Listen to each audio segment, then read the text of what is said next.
കരൂർ ദുരന്തത്തിൽ ആദ്യ പ്രതികരണവുമായി ടി.വി.കെ അധ്യക്ഷനും നടനുമായ വിജയ്. നടക്കാൻ പാടില്ലാത്തത് നടന്നുവെന്നും രാഷ്ട്രീയത്തിൽ ശക്തമായി തുടരുമെന്നും വിജയ് സമൂഹമാധ്യമത്തിൽ പങ്കുവച്ച വീഡിയോ സന്ദേശത്തിൽ പറഞ്ഞു. ആളുകൾ വരുന്നത് തന്നോടുള്ള സ്നേഹം കൊണ്ടാണെന്നും സത്യങ്ങൾ പുറത്തുവരുമെന്നും വിജയ് പ്രതികരിച്ചു. அதுக்கு ஒரே ஒரு காரணம் தான் அவங்க என் மேலே வச்சிருக்கிற தங்கும் பாசம்.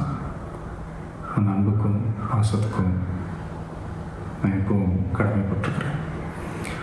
அதனால தான் இந்த சுற்றுப்பயணத்தில் மற்ற எல்லா விஷயங்களையும் தாண்டி மக்களுடைய சேஃப்டி அதில் எந்த காம்ப்ரமைஸும் பண்ணிடக்கூடாதுன்றதுக்காக தான் அது என் மனசில் ரொம்ப ஆழமாக. അതേസമയം കരൂർ ദുരന്തത്തിൽ തമിഴക വെട്രിക്കഴകം നേതാക്കളായ മതിയഴകൻ, പൗൺരാജ് എന്നിവരെ റിമാൻഡ് ചെയ്തു. കരൂർ ജുഡീഷ്യൽ മജിസ്ട്രേറ്റ് കോടതിയാണ് ഇവരെ റിമാൻഡ് ചെയ്തത്.